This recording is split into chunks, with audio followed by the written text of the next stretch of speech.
Hello viewers, আজকে তোমাদের জন্য এনেছি চতুর্থ শ্রেণীর দ্বিতীয় পর্যায়ক্রমিক মূল্যায়ন 2024-এর আমাদের পরিবেশের প্রশ্নপত্র এবং উত্তর। তোমরা দেখতে পাচ্ছ সমস্ত প্রশ্ন এবং উত্তর এতে করে দেওয়া রয়েছে। চলো আমরা শুরু করি প্রথম থেকে।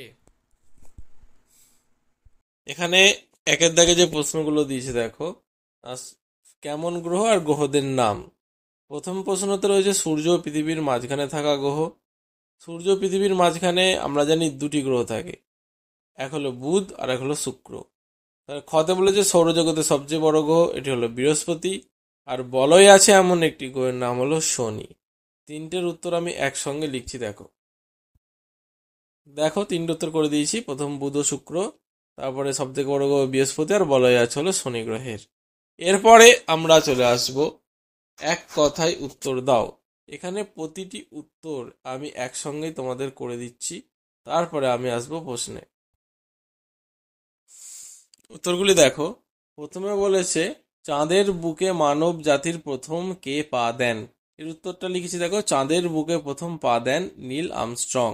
তারপর বলেছে দূরবীন কে আবিষ্কার করেন। এটা হবে দূরবীন আবিষ্কার করেন গ্যালিলিও, পুরো নাম হচ্ছেন গ্যালিলিও গ্যালিলি। আর গতে বলেছে ব্রোঞ্জ কিসের মিশ্রণে তৈরি। ব্রোঞ্জ, তামা ও টিন দিয়ে তৈরি। হতে বলেছে মানুষের প্রথম কাজের ধাতু কোনটি। না, মানুষের প্রথম কাজের ধাতু হলো তামা। উহাতে বলেছে মহাকাশে পাঠানো প্রথম কুকুরটির নাম কি। না, মহাকাশে পাঠানো প্রথম কুকুরটির নাম হলো লাইকা। চতে ভারত থেকে সর্বপ্রথম মহাকাশ অভিযান কে যান। না, ভারত থেকে সর্বপ্রথম মহাকাশ অভিযান করেন রাকেশ শর্মা। ঠিক আছে। এরপরে তিনের দাগের প্রশ্নগুলি দেখো। তিনের দাগে বলেছে প্রথম যে প্রশ্ন, পৃথিবীর উপগ্রহের নাম হলো, এটি হবে চাঁদ। পৃথিবীর উপগ্রহের নাম হলো চাঁদ। হ, ব্রোঞ্জ তামার চেয়ে শক্ত, সেই জন্যই তো তামার সঙ্গে টিন মিশিয়ে ব্রোঞ্জ তৈরি করা হতো।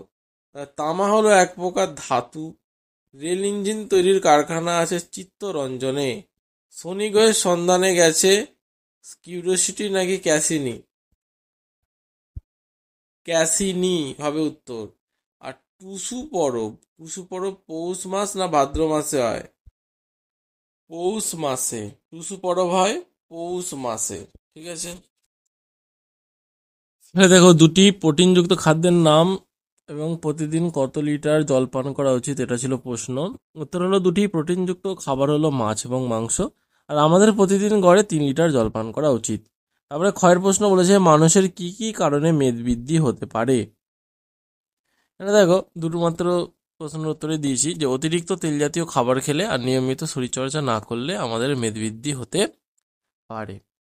তো স্টুডেন্টস, আশা করি তোমাদের আমার এই ক্লাস খুব ভালো লেগেছে, এবং এই প্রশ্নপত্রগুলি যে আলোচনা করলাম, এখান থেকে যদি তোমার প্রশ্ন আসে খুব সহজেই তোমরা উত্তরগুলো করতে পারবে। তো আজকের জন্য এতটাই। Thanks for watching. আর আমার চ্যানেলটি অবশ্যই সাবস্ক্রাইব করে নেবে এর পরবর্তী সমস্ত ভিডিও পাওয়ার জন্য। চার দাগের প্রশ্নটি দেখো।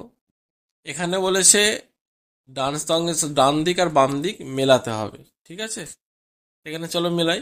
বাম দিকে রয়েছে মালদা, পুরুলিয়া, কলকাতার কুমারটুলি, ধনেখালি এবং বিষ্ণুপুর, এবং ডান দিকে রয়েছে ঝুমুর, তাঁত, সিল্কের শাড়ি, গম্ভীরা এবং মৃৎশিল্প।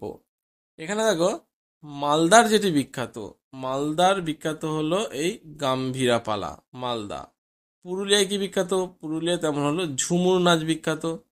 কলকাতার কুমোরটুলি মৃৎশিল্প, মাটির অনেক মূর্তি এখানে তৈরি হয়। ধনেখালি, ধনেখালি হলো তাঁত শিল্পের জন্য বিখ্যাত। আর বিষ্ণুপুর সিল্কের শাড়ির জন্য বিখ্যাত। আশা করি এটা তোমরা বুঝতে পেরেছো। তাহলে আমরা আজকে দেখলাম আমাদের পরিবেশের পড়াটাও আমরা এখানে প্রশ্নটা করে নিয়েছি।